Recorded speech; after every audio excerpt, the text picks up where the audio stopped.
Исәнмесез, мөхтәрәм тыңлаучылар. Бүген 2026 елның 6 гыйнвар сишәмбе көне. Әнкарада 14 сәгать. Сез турыдан-туры эфирда Төркия Авазы радиосының татар телендәге тапшыруларын тыңлыйсыз.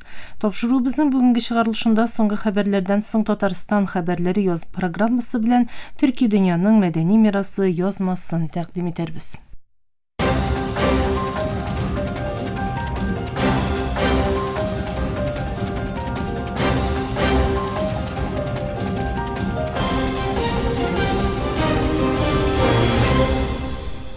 Соңгы хәбәрләр.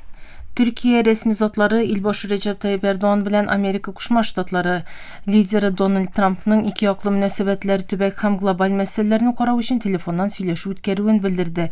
İlimte idarəsindən yasalğan aşıqlauğa görə iki lider Türkiye bilen AQSh arasındağı siyasi münasebetlerini saklanu səğənləğəti ülkəsindəgi xizmətləşlikni, iki aradağı səvdə eylənişi maksatına erişu için yasalaşaq adımlarını Gazze hem Venezuela'nı da kirtib dünya köləm meselelerini qaradı. Erdoğan ilgirek yasalgan bildiruinde söyleşüde Ankara җитәкчелегенең Venezuelaga kagылышлы борчуларын җиткерүен әйткән иде. Erdoğan Министрлар Шурасы җыелышыннан соң ясалган ачыклавында AQSh илбашы Трамп белән телефон сөйләшүендә Төркиянең борчуларын үзенә җиткердек. Венесуэланың тотрыксызлыкка этәрелмәскә тиешлегенә басым ясадык диде. Erdoğan Türkiye'nin Venezuela halkına yardımın devam ettireceğini de aytты. Ак йорттан сөйләшүнең нишкәлекләре турында әлегә белдерү ясалмады. Venezuela башкаласы Каракаста илбашы сарайы якынында атышлар һәм шартлаулар ишетелгән. Бу турыда җирле матбугат һәм социаль медиада чыккан, тик мөстәкыйль рәвештә расланмаган видеолар хәбәр итә. Интернетка куелган видеоларда авыр кораллы кешеләр һәм Мирафлорес сарайы тирәсендә урнашкан хәрби колонналар күренә. Видеода иминле кешеләрнең сарай янындагы урамнарында патрульлек итүен күрергә була. Җирле чыганаклар әйтүенчә, башта сарай әйләнәсендә танылмаган дроннарның очуы турында хәбәрләр килгән. Кичке сәгать 8ләрдә ату тавышлары була. Рәсми затлар әлеге хәл турында халыкка мәгълүмат бирмәү сәбәпле кешеләрнең башы буталган. Яраланулар юк. Ялраланулар яки үлү очраклары турында дәүләт хәбәр җиткерми, күрелгән зыян хакында да әйтүче юк. Бу вакыйга дәүләт башлыгы Николас Мадуро һәм аның хатыны Силия Флоресны атна ахырында AQSh хәрби операциясе вакытында тоткарлаудан соң Дельси Родригесның илбашы вазифасын башкаручы буларак ант итүеннән берничә сәгать үткәч булды. Ирландия премьер-министры Михоль Мартин 5 көнлек сәфәр белән якшәмбе көнне Кытай башкаласы Пекинга килде. Кытай илбашы Ирландия премьерын кабул итте. Авропа Берлеге һәм Кытай арасында тамгаханә салымнары белән бәйле киеренкелекләр дәвам итсә дә, Кытай дәүләт башлыгы һәм Ирландия премьер-министры ике ил арасындагы икътисади хезмәттәшлекне ныгытуны сөйләште. Кытай дәүләт башлыгы Си Цзиньпин һәм Ирландия премьер-министры Михоль Мартин дүшәмбе көнне икътисади бәйләнешләрне тирәнәйтүдән тыш Кытай белән Авропа Берлеге арасындагы мөнәсәбәтләрне дә карады. Мартин пәнҗешәмбе көненә кадәр дәвам итәчәк сәфәрендә Шанхайда югары дәрәҗәле Кытай рәсми затлары һәм эшмәкәрләре белән күрешәчәк. Си Цзиньпин Кытай һәм Авропа Берлегенең озын мөддәтле караш җәһәтен саклап калуы, партнер буларак бергә эшләргә сүз бирүе, аермалыкларны объектив һәм рациональ рәвештә чишүе һәм үзара файдалы хезмәттәшлекне дәвам иттерүе зарур диде. Ирландия хөкүмәтеннән ясалган белдерүгә караганда Мартин ике ил арасындагы көчле икътисади мөнәсәбәтнең әһәмиятен ассызыклады. Кытай елына якынча 42 миллиард долларлык сәүдә күләме белән Ирландиянең Азиядагы иң зур икътисади партнеры һәм глобаль дәрәҗәдә 5нче иң зур партнеры булып тора.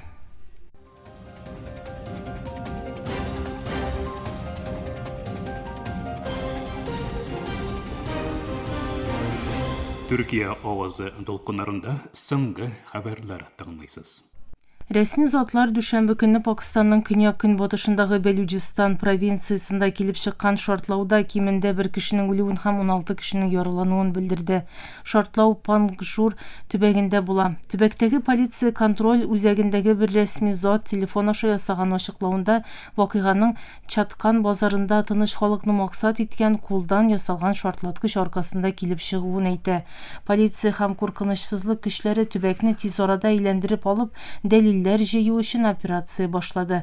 Җирле Geonews хәбәр каналына күрә, дүшәмбе көнне килеп чыккан башка шартлауда илнең төньяк көнбатышындагы Хайбер-Пахтунхва провинциясенең Лаки-Марват төбәгендә бер цемент эшханәсе автомобиле кулдан ясалган шартлаткыч ярдәмендә шартлатыла. Анда бер кеше үлә, 9 кеше яралана. Һөҗүмнәр өчен җаваплылыкны үз өстенә алучы юк. Вакыйгалар Хайбер-Пахтунхва провинциясендә 2 аерым һөҗүмдә 4 полиция хезмәткәренең үтерелүеннән соң бер көн узгач булды. Пакистанда соңгы елларда аеруча Хайбер-Пахтунхва һәм Белуҗистанда террор һөҗүмнәренең артуы күзәтелә. Япония метеорология агентлыгы хәбәр итүенчә, илнең көнбатышында 6,2 балл зурлыгында җир тетрәү булган. Көчле җир тетрәүдән соң цунами кисәтүе ясалмаган. Зилзилә сишәмбе көнне җирле вакыт белән 10 сәгать 18 минутта Шимане префектурасының көнчыгыш өлешендә якынча 10 чакрым тирәнлектә теркәлгән. Әлегә үлем китем һәм зыян күрүчеләр турында хәбәр ителмәгән. Киода агентлыгы белдергәнчә, җир тетрәүдән соң иярчен зилзиләләр дә күзәтелгән. Чукогу Electric Power Co. şirkәте белдерүенә караганда, Мацуэдагы Шимане атом төш станциясында беренче җир тетрәүдән соң анормаль хәл ачыкланмаган. Рәсми затлар электр энергиясе бирү өзелү сәбәпле Япониянең көнбатышында тиз йөрешле поезд хезмәтләрен туктаткан. Сано Шикансен линиясында Окаяма һәм Хиросима станциялары арасында да сәфәрләр туктаган.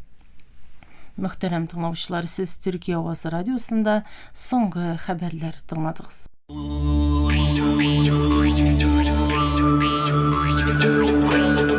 Төрки дөньяның мәдәни мирасы.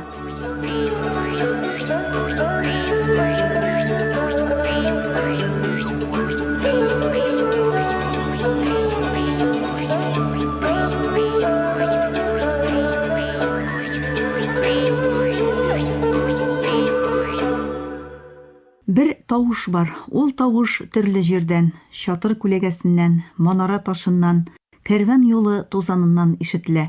Бу тавыш кеше тавышы, үз тамырларын тыңлаучы кешенең тавышы ул. Бу тапшыруда нәкъ менә шул тавышны эзләячәкбез. Һәр милләтнең үз тавышы, үз авазы бар. Кай вакыт ул бишек җирендә яшеренгән, кай вакыт моңсу җыр булып йөрәкләргә үтеп керә. Кайбер тавышлар туган җир белән генә шикләнми, алар җил белән сәяхәт итәләр, гасырлар аша узып, башка йөрәкләрдә яңадан туалар. Бу тапшыруда без карталар түгел, хәтерләр артыннан барачакбыз. Киң географик киңлектә яшәгән төрки халыкларның гасырлар дәвамында туплаган мәдәниятен музыка, сәнгать, җыр, сүз аша аңларга тырышачакбыз. Һәр бөлем бер төрки җәмгыятькә багышлана. Кай вакыт Казак далаларында атка менсәк, кай чак Төркмәнстан чүлләрендә бизәкле келәмнәргә карап сакланырбыз. Кай вакыт Азәрбайҗанда могам тыңларбыз. Мәдәният музейларда гына түгел, ул һәр җирдә, дивар ташында, келәм бизәгендә, ки нотасында, фильм эпизодында, сәхнә репликасында. Ул яши, ул тормышның эчендә.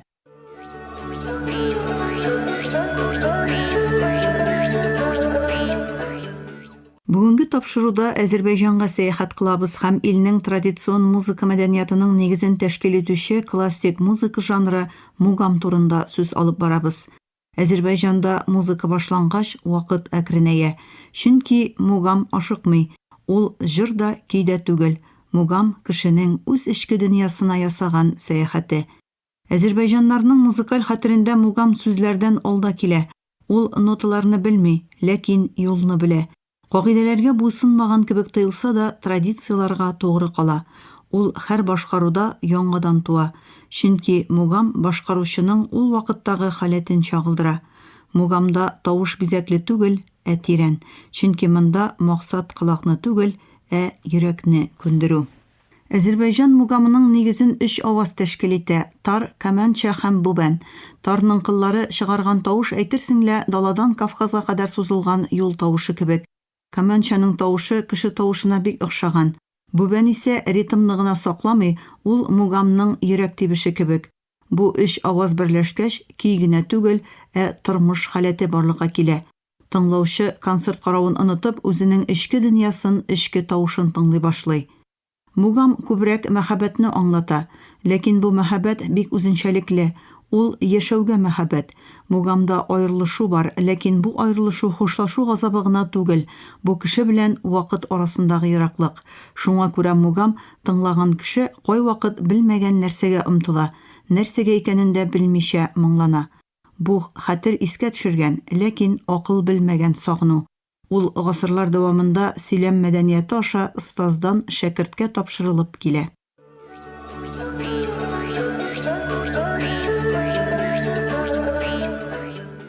Мугамның тамырлары урта гасыр ислам дөньясының макам традицияларына барып тоташа, ләкин Азәрбайҗанда бу традиция теоретик музыкаль система гына булып калмый, халык рухы белән кушылып, хис-тойгы үзенчәлекле чагылдыру формасына әйләнә. 12 һәм 13 гасырларда Ширван һәм Тәбриз мәдәни даирәләре Мугам үсешендә мөһим үзәкләр була. Сарайларда башкарылган бу музыка вакытлар узу белән халыкның теле, туйлары һәм матәме белән кушыла. Мугам язу аша түгел, осташ шәкерт мөнәсәбәте аша тапшырыла. Шуңа күрә һәр гасыр Мугамга үз тавышының төсмерен өсти һәм анда нота урынына хәтер, кагыйдә урынына сиземләү өстенлек итә. 19 гасыр Мугам өчен борылыш ноктасы. Бу чорда Мугам беренче тапкыр системалы рәвештә сәхнәгә чыгарыла һәм җырчылар арасында махсус башкару традицияләре формалаша. Карабах, Бакы, Шуша Мугамның үзәгенә, йөрәгенә әйләнә. Һәр биек традиция кебек Мугам да халык белән яши. Азәрбайҗанда Мугам үз остазларының тавышлары белән гасырлар буе яшәвен дәвам итә. Җаббар Карьяды улы Мугамны заманча мәгънәдә сәхнәгә чыгаруда әйдәп баручы шәхес. Сәйид Шушинский Мугам лирикасын тирәнәйткән җырчы. Муртаза Мәммәдов яки Былбыл классик көнбатыш музыкасы белемен Мугам традициясе белән берләштергән сирәк сәнгатьчеләрнең берсе. Аның эшчәнлеге Мугамның академик нигезләрен салуда зур роль уйный. 20 гасырның икенче яртысында Алим Касымов Мугамны дөньяга таныткан иң көчле тавышларның берсе була.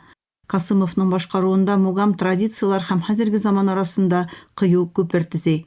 Фахретдин Кәримов, Зәйнәп Ханнарова, Ариф Бабаев кебек сәнгатьчеләр Мугамга төрле төсмерләр өстиләр. Һәрберсе традицияга үз сулышын өрә. Бу остазлар Мугамны саклап кына калмыйлар, аны яшәтәләр дә.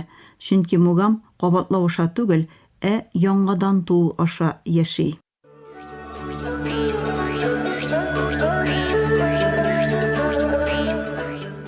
Бүгенге көндә Мугам джаз, симфоник формалар һәм заманча сәхнә концепциялары белән тәкъдим ителә. Булар Мугамны үзгәрткәндә аның тамырларын, асылын саклап кала. ЮНЕСКО тарафыннан матди булмаган мәдәни мирас буларак танылуы Мугамның Азәрбайҗанның гына түгел, кешелекнең дә уртак тавышы, уртак авазы булуын раслады. Мөхтәрәм тыңлаучылар, бүгенге тапшыруыбызда Азәрбайҗан традицион музыка мәдәниятының нигезен тәшкил итүче классик музыка жанры Мугам турында сүз алып бардык. Киләсе тапшыруда күрешкәнгә кадәр исән, имин булыгыз.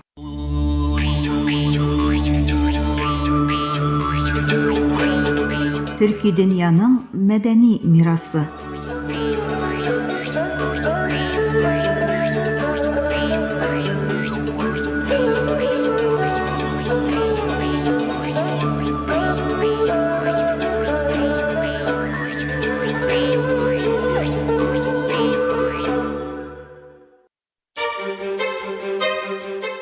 Burası Türkiye'nin Sesi Radyosu. This is the voice of Turkey. Hier ist die Stimme Türkiye's. Ici TRT, Radio La Voix de Türkiye. İnca Ankara, Radyo Sedaye Türkiye. هنا إذاعة صوت تركيا. Danışır Türkiye'nin Sesi Radyosu. Ovdi Radyo Glas Türkiye. Türkiye'nin Sesi Radyosu. Qui è la radio La Voce della Turchia. Esta es la voz de Turquía.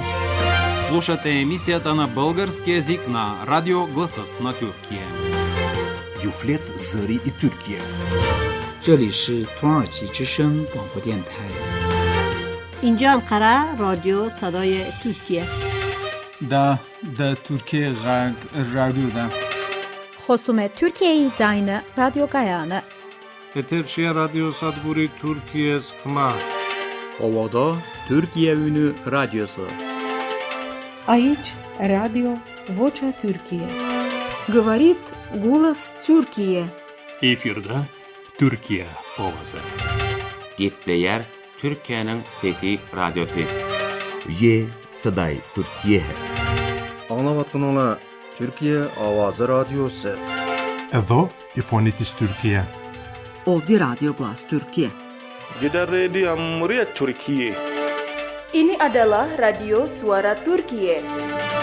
Hii ni idhaa ya Kiswahili, sauti ya Turkiye. Este é Radio Voz da Turkiye. こちらはトルキエの声ラジオです。 Zborova Glasotna Türkiye. Efirde Türkiye Ovozi Radyosu. It Türkiye Hangi Radyo'ya? Ovdi Radyo Glas Türkiye. Türkiye Ünü Radyosu. Burası Türkiye'nin Sesi Radyosu.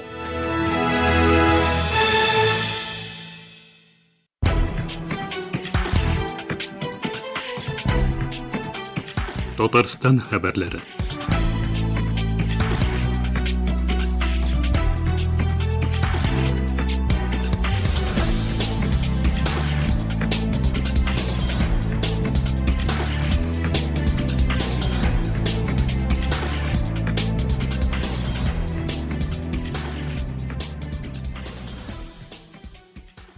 Татарстандағы һәм татар дөньясындағы кайбер вакыйгаларга кыскача күзәтү. 1 гыйнварда татар җәмәгатьчелеге Казанның Яңа Татар бистәсе зиратында милли әдәбиятыбызның классигы Фатих Әмирханның тууына 140 ел тулу уңаеннан аның каберен зиярат кылды, чәчәкләр салды, язучының рухына багышлап Коръән укылды. Фатих Әмирханның тууына 140 ел тулу уңаеннан Галиәскәр Камал исемендәге Татар дәүләт академия театры сәхнәсендә язучының Тигезсезләр пьесасы куела дип көтелә. Бу хакта Камал театрының баш режиссеры Фәрит Бикчантаев хәбәр итте. Фатих Әмирханның 2 пьесасы яшьләр белән Тигезсезләр революцияга кадәр генә сәхнәдә куела. Революциядан соң бу 2 әсәр Камал театры сәхнәсенә бер тапкыр да менмәгән. Ни сәбәпле икәнен белмим, шуны уйлап Камал театры Фатих Әмирханның Тигезсезләр пьесасына тотынырга булды, аны үзем куячакмын дип сөйләде ул. Шулай ук 1 гыйнварда татар әдәбияты классигы шагыйрь, драматург Ходи Токташның тууына 125 ел тулды. Әлеге уңайдан татар җәмәгатьчелеге шагыйрьнең Казанда урнашкан һәйкәле янында җыелды. Чарада Татарстан Язучылар берлеге, Мәдәният министрлыгы һәм Галимҗан Ибраһимов исемендәге Тел, әдәбият һәм сәнгать институты вәкилләре катнашты. Татарстан мәдәният министры урынбасары Дамир Натфуллин быел Мордовия Республикасы Сыркыды авылында урнашкан Ходи Токташ музеен төзекләндерәчәкләре турында сөйләде. Ходи Токташ Мордовияның Сыркыды авылында туган. Аның туган авылында музее бар. Кызганыч, әлеге музей бүген бик үк яхшы хәлдә түгел, алдыбызда аны торгызу бурычы тора. Берничә ай элек Татарстан мәдәният министрлыгына язучы Ләбиб Лероннан хат килде. Әлеге хатта ул Ходи Токташның музее начар хәлдә булуын белдерде. Мин әлеге район башлыгы белән элемтәгә кирдем, музей бар, ул эшли, ләкин аны ныклап, төзекләндерергә кирәк дип искәртте министр урынбасары. Дамир Натфуллин сүзләренчә, музейга кеше йөрсен, белсен өчен матди яктан да оештыру эшләре буенча да төрле яклап ярдәм кирәк. Шулай ук музей каршында Ходи Токташның бюсты урнаштырылган, әлеге бюст та бик иске. Дамир Натфуллин әлеге эшне Татарстан мәдәният министрлыгы башкарачагын ассызыклады. Бер яктан әлеге музей Мордовиядә урнашкан, ләкин шул ук вакытта без читтә кала алмыйбыз. Безнең Муса Җәлил һәм башка бик күп бөек шәхесләребез Татарстаннан читтә туып үскән һәм аларның туган якларында Татарстан ярдәме белән музейлар төзелә. Бу безнең бурыч, диде ул. Казандагы Мөхәммәдия мәдрәсәсендә күрнекле татар мәгърифәтчесе, дин галиме Галимҗан Барудига багышланган халык музее ачылды. Әлеге музей Баруди мирасына багышланган беренче даими музей экспозициясе. Мәдрәсә директор урынбасары Зөлфәт Хәзрәт Габдуллин сүзләренчә, музей идеясе күп еллар дәвамында өлгергән. Элекке биналарда мәдрәсә тарихына багышланган кечкенә генә бүлмә эшләгән. Ул Галимҗан Баруди шәхесе белән кызыксынучылар арасында зур популярлык казанган. Биналар яңартылганнан соң айрым бер залны тулысынча Баруди мирасына багышлау мөмкинлеге туган. Галимҗан Баруди бик зур бөек шәхес, шуңа күрә аның исеменә лаеклы музей булдыру безнең өчен мөһим иде, диде Зөлфәт хәзрәт. Музейда борынгы китаплар, дәреслекләр, документлар һәм Баруди чоры белән бәйле тарихи материаллар урын алган. Экспозицияне көнкүреш әйберләре белән гадиләштерү тәкъдимнәре булса да, оештыручылар белем һәм мәгърифәтне чагылдырган китапларга өстенлек биргән. Музейның тантаналы ачылышы алда көтелә, әмма төгәл көне әлегә билгеле түгел. Шуңа карамастан, теләгән һәркем музейга килеп экспонатлар һәм материаллар белән таныша ала.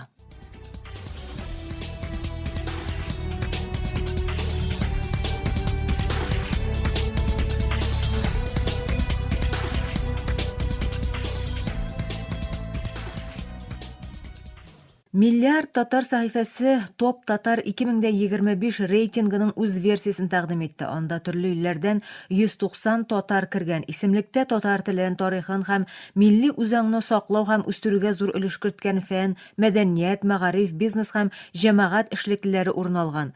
Исемлекне төзүчеләр әйтүенчә, анда ел саен үткәрелә торган ел татарлары 2005 рейтингының җиңүчеләре һәм катнашучылары кергән.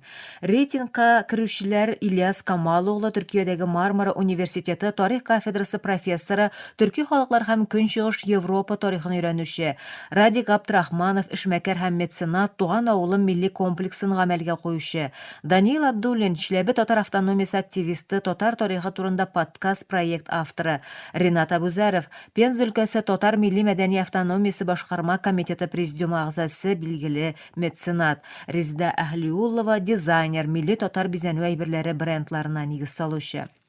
Моннан тыш миллиард татар 2026 елны Идел елгасы елы дип игълан итәргә карар кабул итте. Журналистлар бу сайлауны Идел елгасының татар, рус һәм башка халыклар мәдәниятенә гаять зур роль уйнау белән нигезләде. Редакция мәкаләсендә Идел Көнчыгыш белән очрашу урыны, күп милләтле федерация һәм шәһәр цивилизацияләренең барлыкка килү ноктасы дип атала. Авторлар тарихи контекстында искә төшерделәр.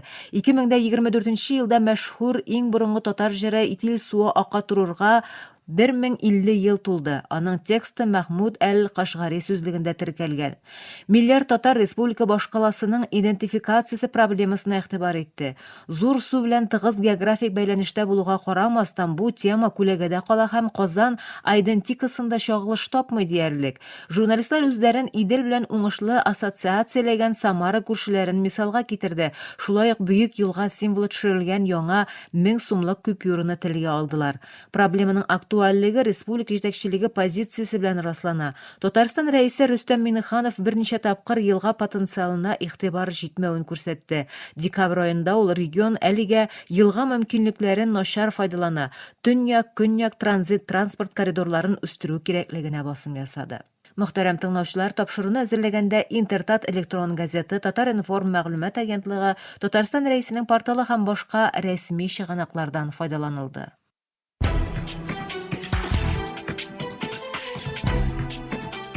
Татарстан хәбәрләре.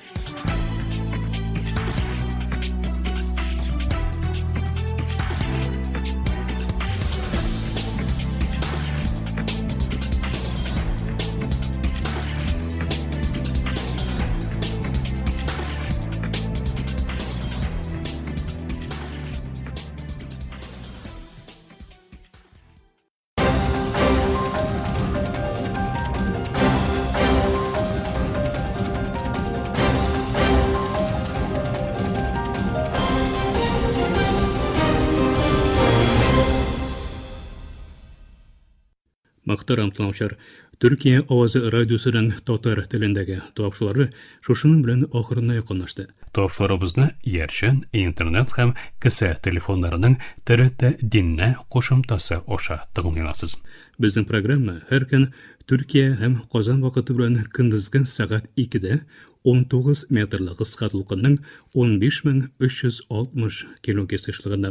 Төрксат 3А һәм Төрксат 4А ярышны белән 3 тапкыр w.trtdinne.com интернет адресы аша вот из радио каналыннан тапшыла. Ярты сәгатьлек тапшыруларыбызның кабатлавын Төркия һәм Казан вакыты белән сәгать кичке 8 артыда 42 дәрәҗә көнчыгыш юнәлешендәге Түрксат 3 һәм Түрксат 4 ярышлары белән 3 тапкыр w.trtdinne.com интернет адресы аша һәм кесә телефоннарының TRT Dinne кушымтасы аша. Вот Вес радио каналыннан тыңлыйларсыз. Тапшырабыз турында уй-фикерләрегез һәм киңәш тәкъдимнәрегезне көтеп калабыз. Мөхтәрәм тыңлаучылар, безнең адрес латин хәрефләре белән PK33 Яңа шәһәр, Анкара, Төркия. Почта индексы 06443. Электроник почта адресыбыз tatar@trt.net.tr. Әлегә без сезнең белән саулашабыз. Эфирдә киләсе очрашуга кадәр.